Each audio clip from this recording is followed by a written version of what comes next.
Panginoon, muli po, nagpapasalamat po ako sa umagang ito at binigyan po kami ng pagkakataon upang makarating sa dakong ito upang ikaw ay purihin, sambahin sa espiritu at katotohanan. Panginoon Diyos, samahan po kami sa simula ng aming Sunday service at mga Panginoon, bigyan po kami ng sapat na kaalaman upang maunawaan namin ang lahat ng iyong ipaparating sa amin. Salamat po, Lord, at ginawa. Pagbigyan mo po kami ng kalakasan, kalusugan, at pagpapala sa aming mga buhay. Thank you, Lord. Thank you, Jesus.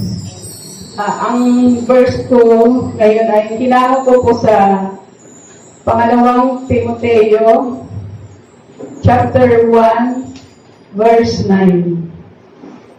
Ito muna, babasahin ko muna ito sa English. Yan. 2 Timothy, chapter 1, verse 9. Who hath saved us and called us with an holy calling, not according to our works, but according to His own purpose and grace, which was given us in Christ Jesus before the world began. Basahin ko din po sa Tagalog, na siyang sa atin ay nagligtas at sa atin ay tumawag, hindi ayon sa ating mga gawa, kundi ayon sa kanyang sariling layunin at kagandahang loob. Ito ay sa kagandang loob, ito ay binigay sa atin kay Kristo Jesus bago pa man magsimula ang panahon. Bibigyan ko lang po ng konting explanation po. Yan, ang verse na ito ay nagtuturo na tayo ay niligtas ng Diyos at tinawag, hindi dahil sa ating mabuting gawa, kundi dahil sa kanyang sariling layunin at biyaya.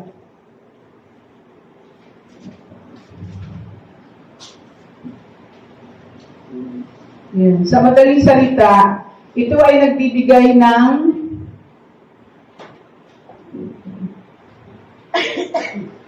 ito ay nagbibigay ang kaligtasan ng isang mananampalataya ay nakasalalay ng walang hanggang kapangyarihan at pag-ibig ng Diyos sa pamamagitan ni Kristo Jesus at hindi sa sariling kakayahan o pagsisikap ng tao.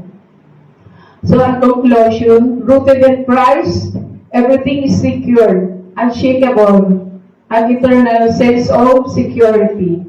So, sa Tagalog, kung tayo'y nakaugat kay Kristo Jesus, ang lahat ay nakasecure na, secure. Ang hirap kasi yung Tagalog ng secure eh. Ang nakalagay, segurado, ligtas, hindi matitinag at may hanggang kapanatagan o walang hanggang pakiramdam ng kaligtasan kapag tayo po ay nakaugat sa ating pananampalataya kay Jesucristo. So, amen po. Pwede na po natin ipamahagi ang tinapay at ang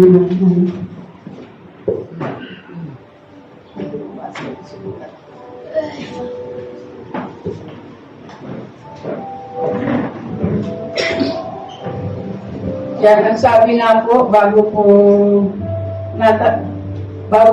natin tanggapin ang banal na hapunan, pakasuriin po natin ang ating sarili, ang ating puso, hihingin ng tawad, ng taos puso sa Panginoon ang lahat ng ating nagagawang pagkakasala, ito man ay sinadya o hindi sinasadya.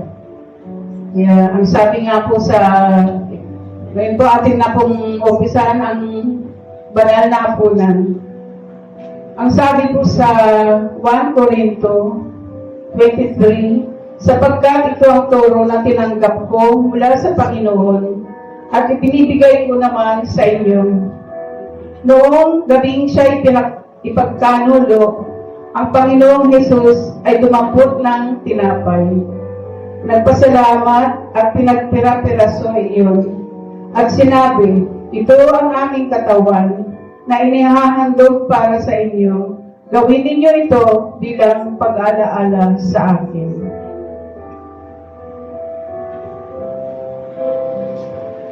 Gayon din naman matapos ang maghapunan, Dumampot din siya ng kopa at sinabi, "Ang kopang ito, ang bagong tipan,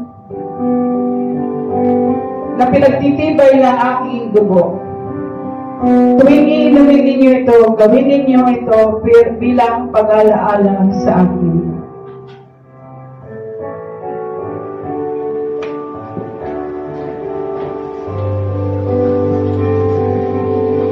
Panginoon, maraming salamat po sa iyong dugo na siyang naglinis sa aming mga kasalanan. Nawa Panginoon, hindi po masayang ito sa bawat Kristiyano na pinaglaanan mo ng iyong dugo at laman. Thank you, Lord. Thank you, Jesus.